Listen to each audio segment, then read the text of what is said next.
reflexionáramos un poco sobre por quién estamos acá. Realmente es por Jesús que estamos acá y vamos a ver uno de los milagros que Él hizo durante su ministerio. Así es que les voy a pedir porque por favor pongan atención. Realmente espero que la motivación de todos acá sea ese: venir a encontrarnos con Jesús, no conmigo, no escucharme a mí, o reunirse con sus amigos o con los pastores, sino que con Jesús. Hermoso testimonio que dio el Barraquel del poder de Dios, y es el mismo Dios que todos tenemos. Así es que, por favor, acompáñenme a uno de los evangelios y le voy a dar algunas pistas para que usted se ubique. Este evangelio no es sinóptico, también se le llama evangelio complementario. Ya quizás algunos ya saben cuál es. Este evangelio es el cuarto en su orden, como los tenemos en nuestras Biblias. Si usted todavía no ha dado, pues este evangelio es del discípulo amado. Y si todavía no ha dado, este evangelio tiene el nombre es mi tocayo, pues. Así tal vez se le queda mi nombre, porque yo sé que hay algunos aquí que no recuerdan los nombres. Entonces el apóstol Juan nos describe un milagro de un hombre que estaba en una fuente equivocada. Así le llamé yo a este tema: esperando en la fuente equivocada. Él estaba esperando un milagro, pero estaba mirando hacia el lugar equivocado. Y creo que muchos de nosotros cometemos ese error. Y Dios puso eso en mi corazón que debía hablar sobre esto. Todos en algún momento lo hacemos. Así es que no se trata de juzgar en este momento a este paralítico. Así es el título que tiene esa pericopa de la palabra. O enfermo. Pero hoy nosotros, examinando la palabra y lo que dijo Jesús, vamos a poder extraer esa luz para que no nos equivoquemos, ¿sí? Y que no perdamos sobre todo nuestro tiempo. Ya usted lo va a entender por qué. En el contexto del libro de Juan, pues Jesús venía de Galilea. Él ya había de una oportunidad había descendido a Galilea y había hecho uno de los milagros que casi que todos conocemos. En las bodas de Caná, Él transformó el agua en vino. Yo tengo muy presente eso porque no estuve en ese tiempo, pero sí estuve en ese lugar. Ahí renové mis votos con mi esposa y fue un tiempo extraordinario. Pero Jesús regresó en una segunda oportunidad a Galilea. Y estando ahí, dice la palabra, que se le acercó el oficial de un rey, que era de Capernaum. Y él le llegó a pedir a Jesús que sanara a su hijo. Y entonces dice la palabra que creyendo en su palabra, que le dijo: ve, tu hijo vive, se fue. Y en el camino cuando se encontró con sus siervos y le dijeron que él estaba bien, entonces él les preguntó que a qué horas había sido sanado. Como a la 1 de la tarde. Él llegó a la conclusión que a esa misma hora exactamente él había recibido la palabra de Jesús. Les cuento esto porque Juan, su tema central en el evangelio es que nosotros tenemos que depositar nuestra fe en Jesucristo, en nuestro Salvador. Y nos relata nuevamente otro acontecimiento, otra señal que hizo Jesús, otra sanidad. Y ahora sí, yo quiero que usted por favor me acompañe al libro de Juan. Vamos a leer los versículos del 1 al 9. ¿Ya lo tiene usted? Juan 5, del 1 al 9. El paralítico de Betesda. Después de estas cosas, había una fiesta de los judíos, y subió Jesús a Jerusalén.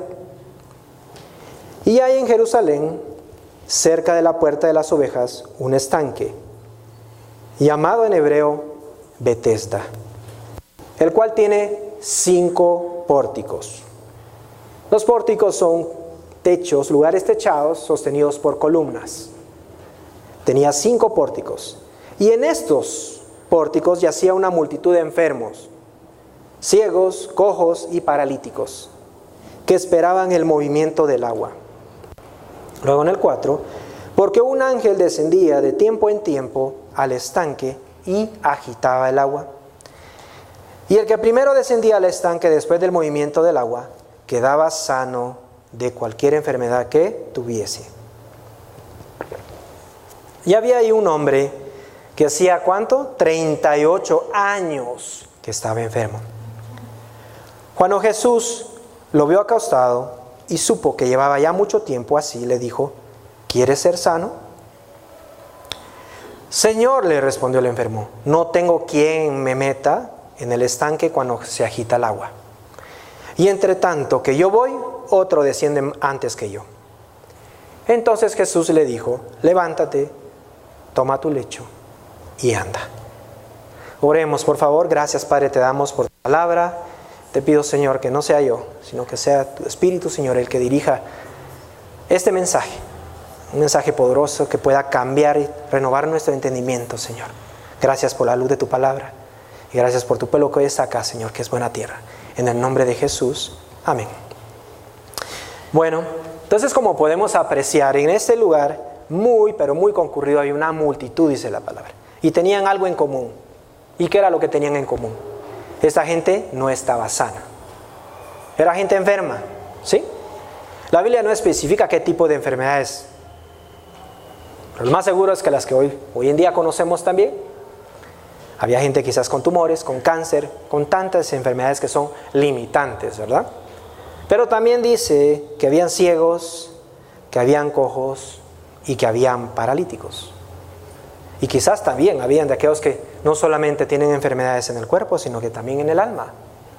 Gente deprimida, gente con ansiedad, con esquizofrenia. Pero todo eso son enfermedades limitantes.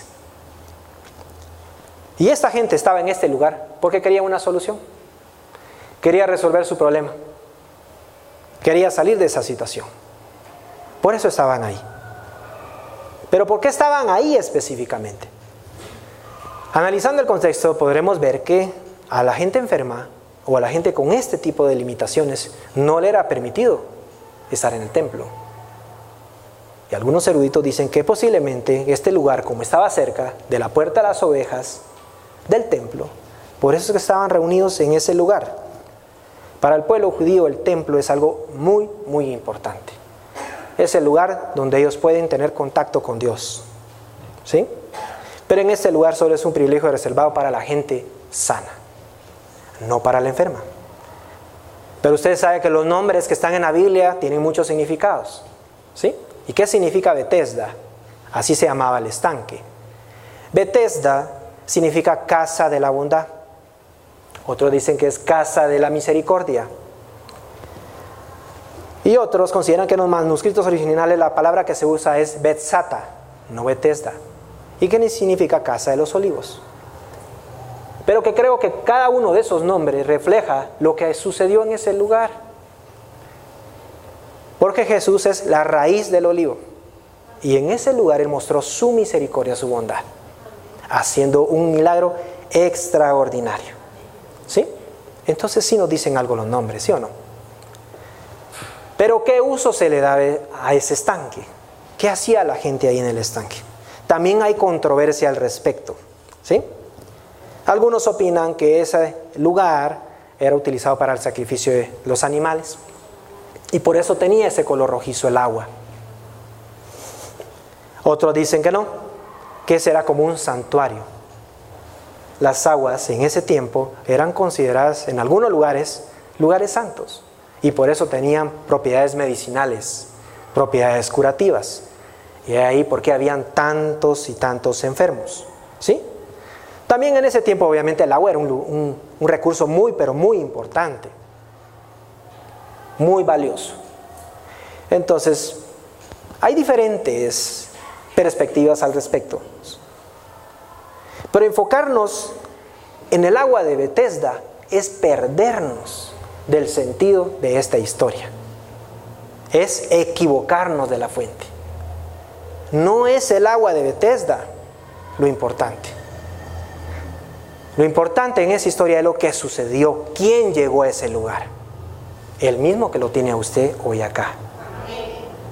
Así es que creo que es bueno que me acompañe usted en este viaje y que podamos extraer algunas conclusiones que son lecciones de vida. Y la primera de ellas que yo puedo identificar es que esta gente esperaba el movimiento del agua.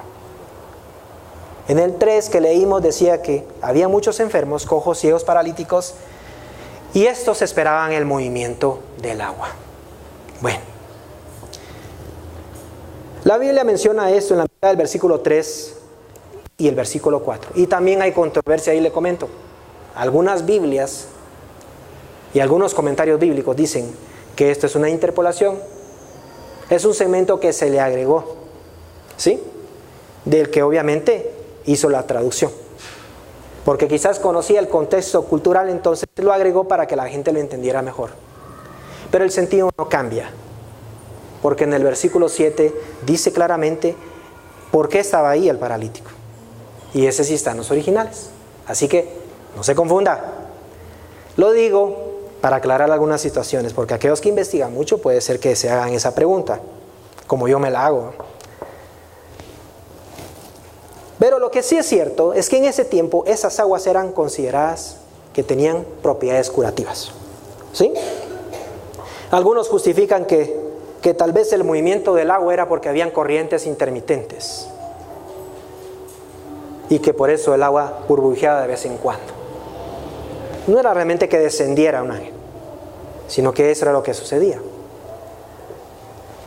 Pero lo que sí es cierto es que los enfermos estaban ahí porque creían que el agua los podía sanar. Y a veces muchas veces he visto, o incluso yo lo anoté una vez en la Biblia, que había que llevar a la gente al agua de Betesda. No hay que llevar a la gente al agua de Betesda. No fue el agua de Betesda la que sanó a ese paralítico. ¿Estamos? ¿Sabe cómo es esto? Para entenderlo mejor. ¿Qué tenemos aquí en Quetzaltenango? Un lugar muy bonito que creo que la mayoría ya conoce. Las Georginas. A mí me gusta ir a las Georginas. Pero la gente va a las Georginas, ahí va mucha gente de muchos lugares, de muchos países enferma.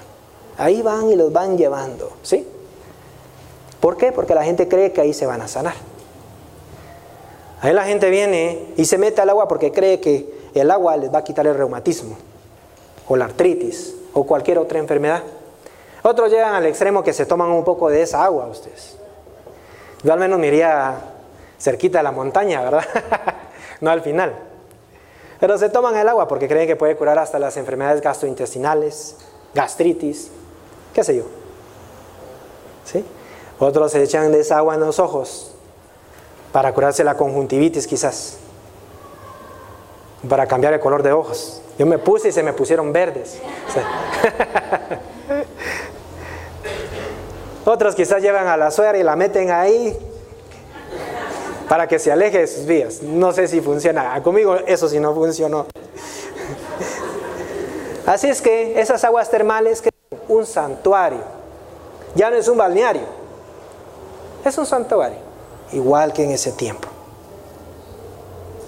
Y es un lugar hermoso. No estoy hablando mal del lugar. Creo que es bueno que lo conozcamos y que demos a nuestra familia y que pasemos un buen tiempo ahí. Pero ahí no va a ir a encontrar usted su sanidad. ¿Sí? Ahí solo se va a ir a distraer. ¿Estamos? Pero lo mismo ocurría en ese tiempo. Este hombre estuvo 38 años esperando el movimiento de las aguas para ser sanado. ¿Y qué pasó? Nada. Hasta mal me cae ese ángel a mí. Ya sea que sí existió o no, pero me cae mal porque dije, ¿por qué no se zambullía más veces para que más gente estuviera sana en ese lugar? Pero lo bueno es que usted y yo estamos recibiendo este consejo a tiempo. No espere en la fuente equivocada, porque va a perder demasiado tiempo. Y no tenemos tanto tiempo. Esta multitud hacía lo mismo todos los días, día tras día. Solo de imaginarme había que estar pendiente cuando se moviera el agua. Ya se imagina la carrera que pegaban todos.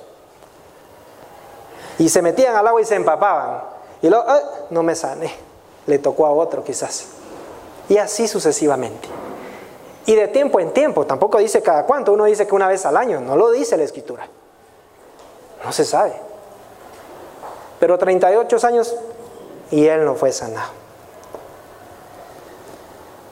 Pero no sé si es superstición, si fue una leyenda humana o una leyenda religiosa.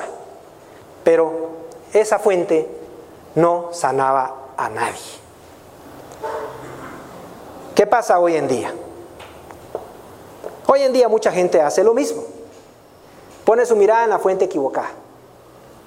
Y hacen cosas que el mundo les dijo que tenían que hacer porque eso les va a traer a ellos un beneficio. Algunos entran a una prueba, a un examen, en un lugar importante y van todos nerviosos y se persignan. Como si fuera un amuleto esa cuestión. No pasa nada. Los jóvenes vienen incluso, quizás, los de acá no, pero otros se persignan y van a entrar a un examen porque piensan que así lo van a ganar. No es así, es estudiando. La Biblia dice que el diligente, dice, es el que estará sentado ante reyes, no el haragán. En lo natural ustedes estudian y en lo sobrenatural, pues si Dios va a estar con ustedes. Ustedes tienen la mente de Cristo y todo lo van a poder. De eso sí estoy seguro. ¿Sí? Mi familia es de Oriente y lo he visto. Yo he estado en lugares donde la gente llega a santuarios de rodillas, cuadras, para llegar a un lugar específico donde hay una imagen, porque ahí quiere recibir su milagro. Otros se vendan los ojos y así van. Y ahí va otro que los va ayudando y los va acompañando para que no se caigan, no se tropiecen, porque son bastantes personas, son millones de personas las que llegan ahí. Otros llevan veladoras, otros van reventando cohetes, otros van cantando, van haciendo de todo ustedes. De todo va haciendo. Y otros se van unos se van en carro, otros se van en buses, otros se van en motocicleta. Algunos quizás ya se fueron ustedes con la caravana del zorro, ¿no? Sí. Y ahí van. No saben ni a qué van ustedes porque quieren andar en moto. Pero mejor analice bien lo que está haciendo, pues, porque usted está poniendo su mirada en una fuente equivocada. Y ese lugar, en el 84, fue declarado un lugar, un santuario. Dejemos de lado eso. ¿Qué estamos haciendo nosotros, los evangélicos? Porque muchas veces somos muy buenos para criticar, pero ¿qué estamos haciendo nosotros? No escapamos, fíjense. También ponemos nuestra mirada en fuentes erróneas. El método lo cambiamos, pero el sentido es el mismo. Es el mismo. ¿Qué hace la gente? ¿Qué hacemos nosotros? Ay, hermano, yo voy a ir a ese lugar porque yo quiero que me ministre ese varón. Ese varón quiero que me ministre. Ese específicamente. El que todo el mundo conoce. Porque él me va a sanar. Es más, escuchaba a uno de ellos decir que él había hecho muchos milagros jactándose. Tenga cuidado, es una fuente equivocada. No estoy diciendo que no lo use Dios, pero vaya por las razones correctas. O dicen otros, yo voy a ir a esa jornada, porque en esa jornada voy a recibir mi sanidad. Mire, usted puede ir a 20 jornadas, pero lo que va a mover la mano de Dios es su fe. Mi esposa se sanó de un cáncer, no yendo a jornadas, buscando de Dios, creyendo en su palabra, orando, ayunando, y así fue sanada. Y ese no es privilegio de ella. Todos podemos hacer exactamente lo mismo, ¿sí? Entonces, no busquen la fuente equivocada. Otros dicen, yo voy a esperar, yo no me voy a mover de aquí hasta que el siervo de Dios me diga lo que tengo que hacer. Por favor.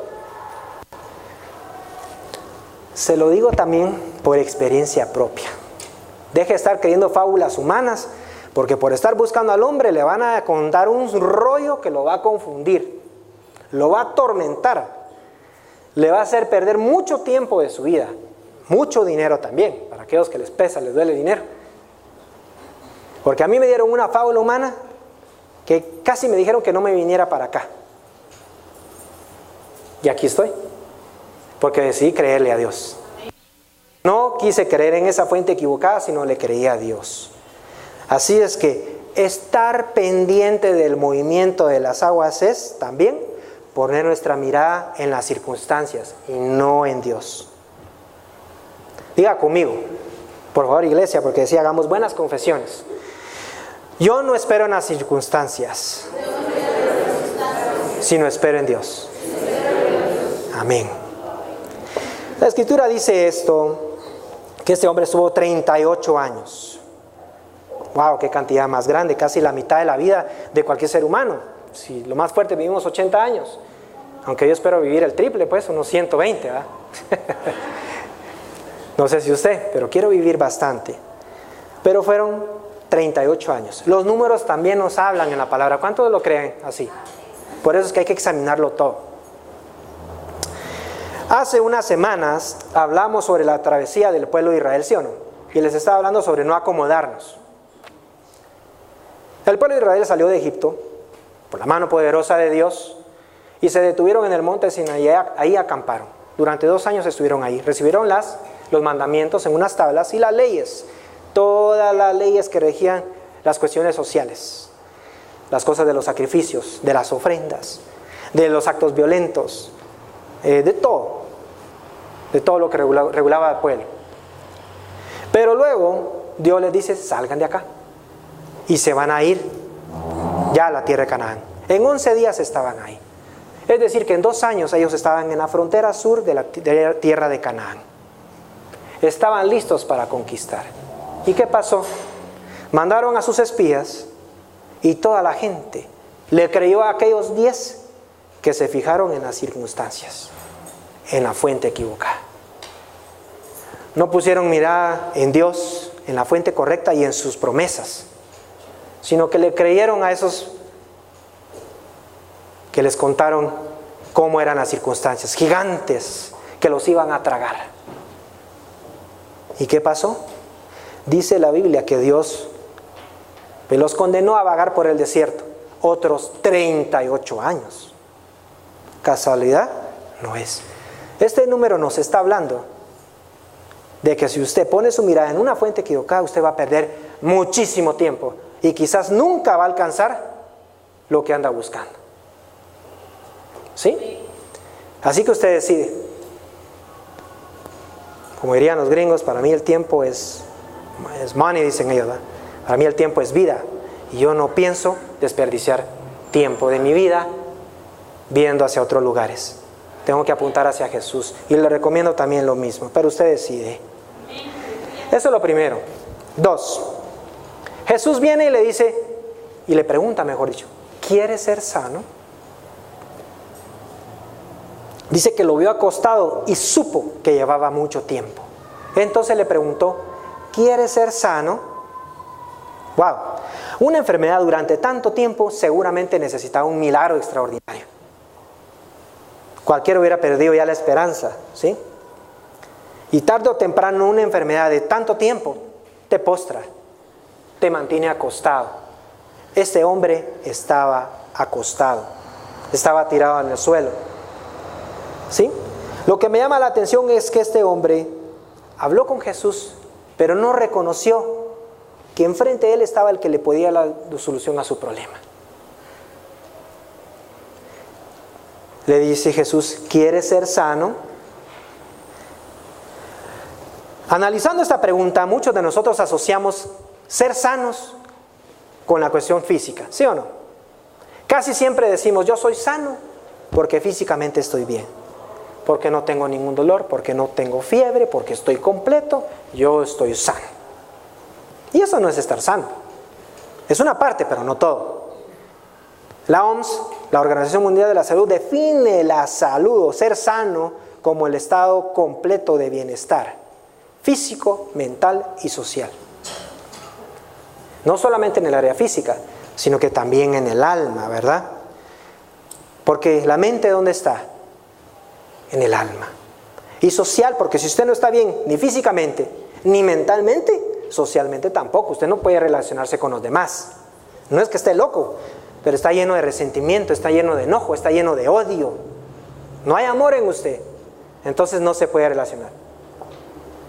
Entonces quizás su cuerpo no tiene ninguna limitación, pero en su alma sí hay limitaciones. Y Dios se pregunta el día de hoy, como lo hizo en ese tiempo, ¿quieres ser sano? ¿Quieres ser sano? Pero no solamente en una área, en todas las áreas Él quiere que seamos sanos.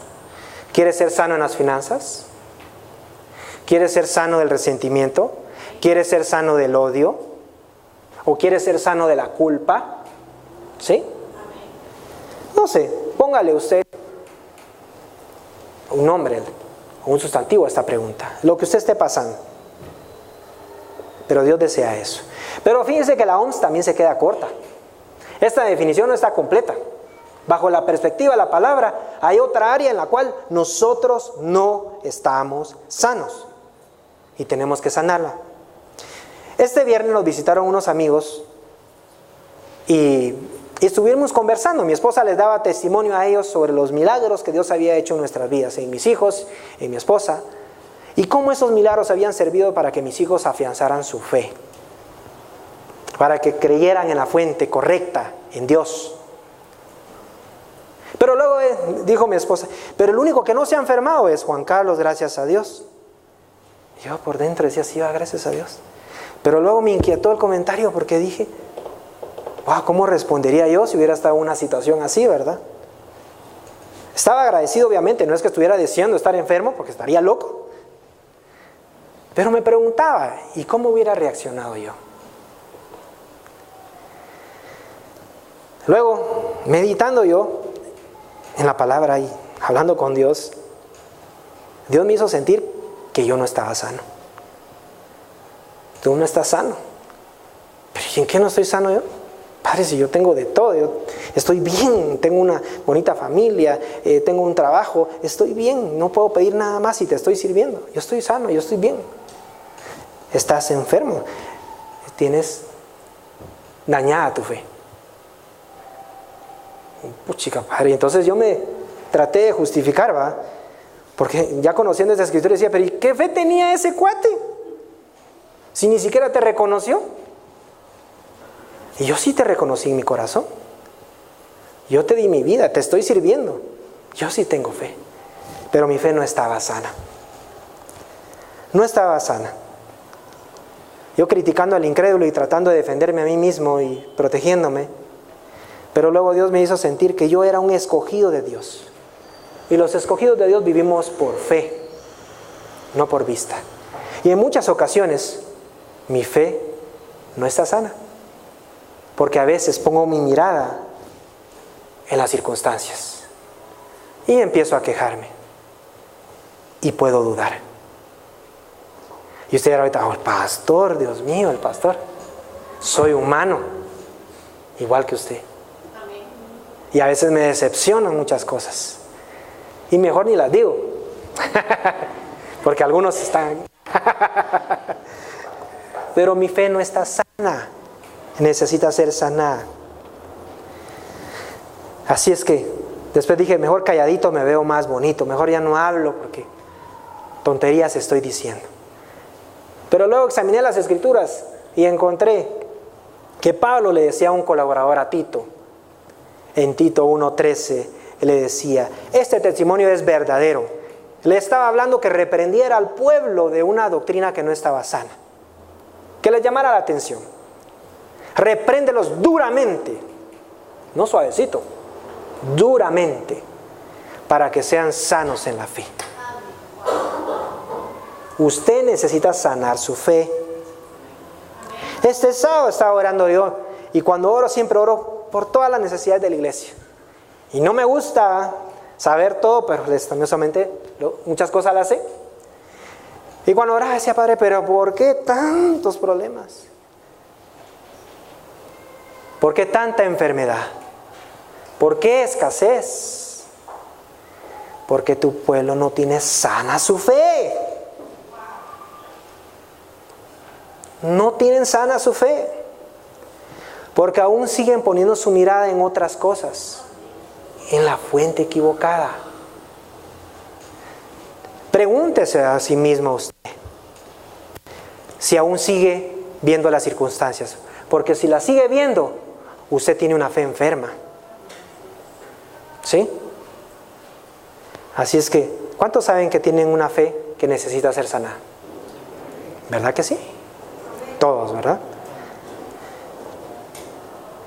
3. No tengo una meta. No tengo quien me meta. No, una meta, ya estoy cambiando yo el sentido de las palabras. No tengo quien me meta. Es la respuesta que dio este hombre. La respuesta del enfermo. Entre tanto que yo voy, hay otro más pilas, otro que no tiene esta incapacidad o esta limitación y se mete antes, y por eso yo no soy sanado. La respuesta es que no tengo quien me meta. ¿Por qué no le dijo? Sí, es que no tengo quien me meta. Y yo me ponía a pensar en eso y decía, qué ridícula la respuesta. Yo hubiera contestado, sí, quiero ser sano. Pero tal vez no. Tal vez nosotros también tenemos la misma tendencia. ¿Y qué es lo que hacemos muchas veces? Nos quejamos y culpamos a otros de nuestra desgracia. Es que nadie me ayudó. Es que no había quien me tendiera la mano. Es que el pastor es bien indiferente. A él no le importa lo que esté pasando yo. Y culpamos a medio mundo a ustedes. Es una reacción normal en el ser humano. Creo que estaría justificado para alguien que todavía no ha conocido a Jesús, ¿verdad? Pero nosotros que somos hijos de Dios y conocemos a Jesús y conocemos los beneficios que hemos recibido en Jesús, no deberíamos estar culpando a los demás. Y cuando la enfermedad o los problemas tocan a nuestra puerta, sabemos que son pruebas necesarias para aumentar nuestra fe. Y sabemos a dónde ir porque de todas ellas vamos a salir vencedores. ¿Sí? Pero no. ¿Quieres ser sano? La respuesta correcta era sí. La respuesta incorrecta, no tengo quien me meta. Este hombre se justificó culpando a los demás.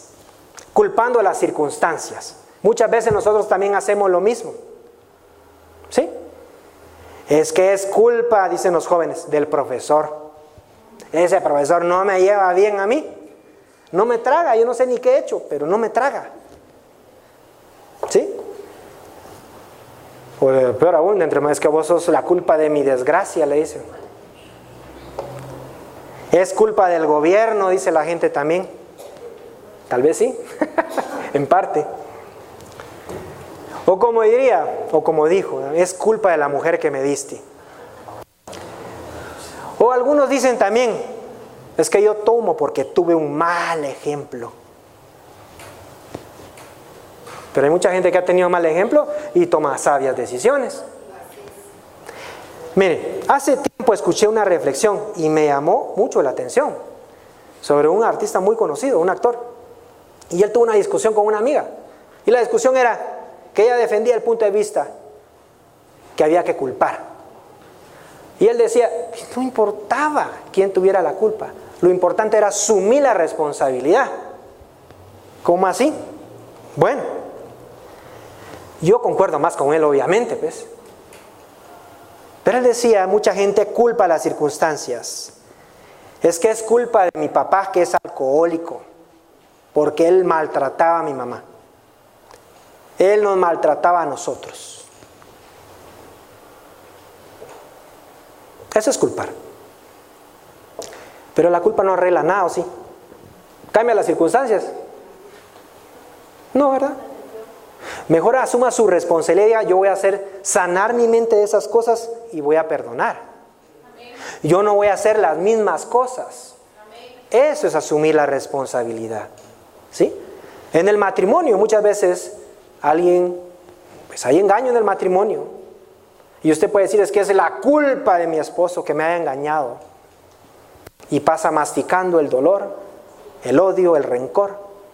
Mejor asuma la responsabilidad, porque eso ya no lo va a poder cambiar, ¿o sí? Y su responsabilidad es llenarse de Jesucristo, amar, perdonar. Porque cuando nos enfocamos en culpar a otros, evadimos la responsabilidad de arreglar las cosas. Así de sencillo. Así que no sea un irresponsable, pues, en pocas palabras. Arregle sus asuntos. Y deje de estar culpando a los demás de sus desgracias. Pero muchas personas, entiendo, necesitan seguir culpando. ¿Ven? Y justifican lo que ocurre. Pero creo que lo justifican, ¿sabe para qué? Para no hacer nada. Es un buen pretexto para no hacer nada y quedarse postrado ahí como un paralítico. Entonces usted es un paralítico también. Así es que hágase responsable. Tampoco le estoy diciendo que cargue con la culpa, no se esté confundiendo. ¿Sí? No tiene que asumir usted tampoco esa culpa. ¿Sí? Le estoy diciendo que asuma su responsabilidad de su sanidad, de su matrimonio, de su familia, de sus hijos, de su felicidad, es su vida. La pastora ha dicho varias oportunidades, mi legado, vengan a orar por sus hijos. Y constantemente martilla y dice, yo no voy a orar mejor por sus hijos que usted misma. Son sus hijos, usted los conoce. Venga entonces. Mira, a Jesús no le interesaron los detalles de este varón. No le preguntó por los detalles. Ni tenía necesidad porque él lo sabe todo, pues. Pero si le hubiera interesado que usted conociera, le hubiera preguntado varias cosas o no.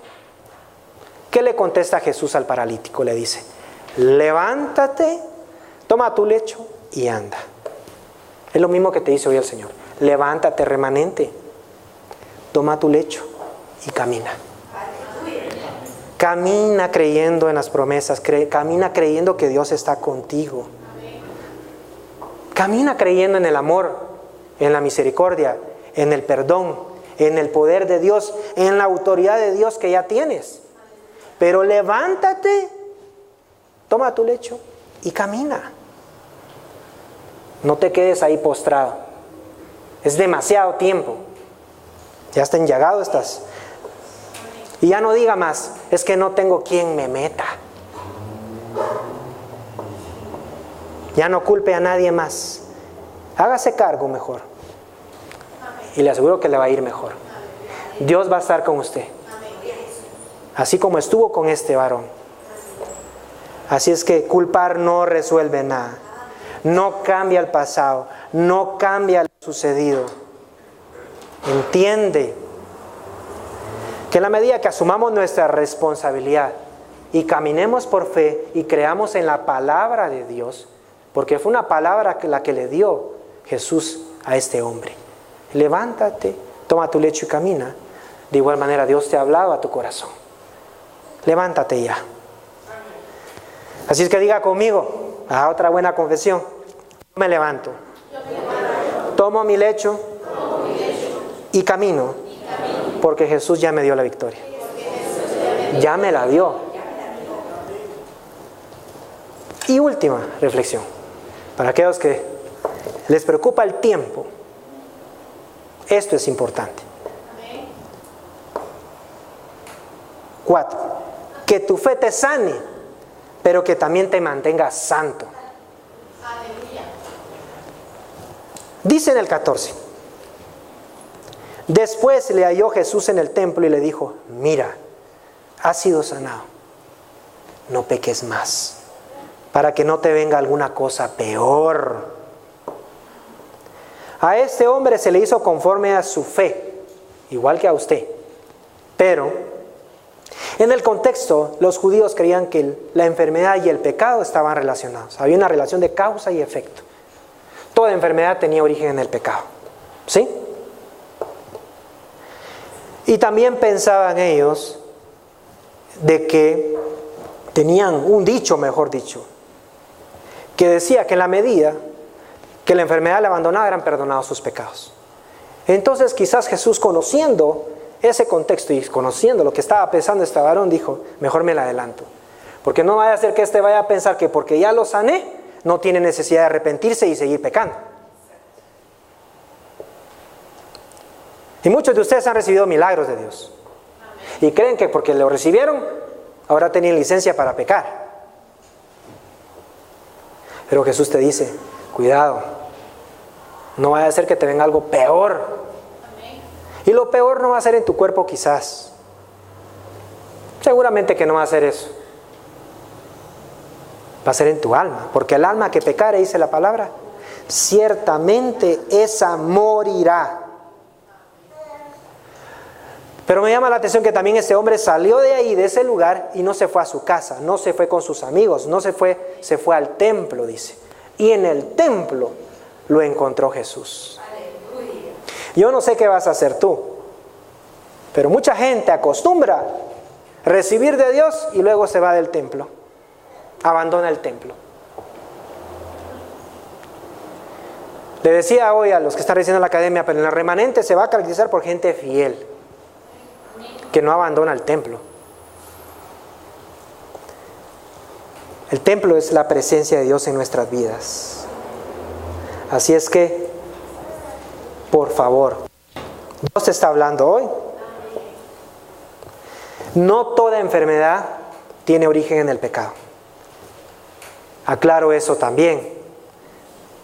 Porque también en esa misma escritura había uno que había nacido ciego de nacimiento. Y los discípulos le preguntaron, ¿y quién tuvo la culpa entonces? ¿Quién pecó? ¿Este pecó o sus papás? Ninguno. Ni este ni sus papás. Era para que fueran manifiestas las obras de Dios. Así que no le esté echando el muerto siempre al pecado. Pero sí hay poder en Dios para sanar cualquier tipo de enfermedad, sea el origen que sea. ¿Sí? Esto es realmente lo que Dios tenía para nosotros en esta oportunidad.